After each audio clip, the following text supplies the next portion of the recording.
mumada mumat jala lagi Abu Hurairah.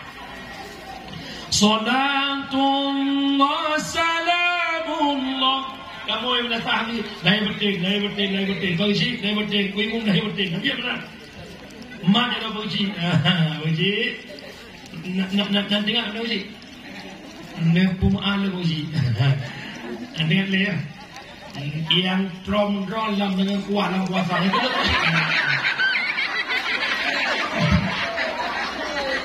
original lagi nyanyi hana mada ya pak yang tu ya Allah kani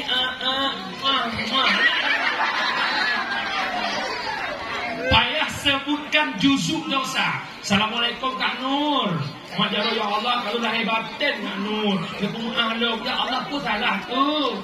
Ilau Kak Nur kan sabi mengkul kirawan akan jangan lakon sabi ku bukan kul tek udu ada kursi lagi etika kedua pakai menang ikah putih lakon kudu tidak etika putih leu tahu menyagakan pemaah lekak Nur baru dia hana gekan maah kampung akhirat haitem belah kejut sambung kembali silaturahmi innamal mu'minuna ikhwah fa aslihu baina akhawaikum.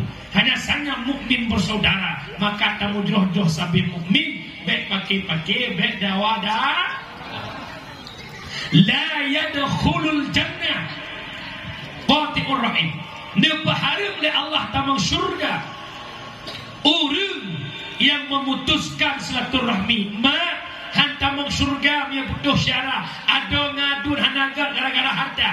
Hana thotem mundur, hana thotem lakemah. Ada ngadun hanaga bak berupa-rupa harta. Ada ngadun hanaga gara-gara beda lampuh kucuk lima.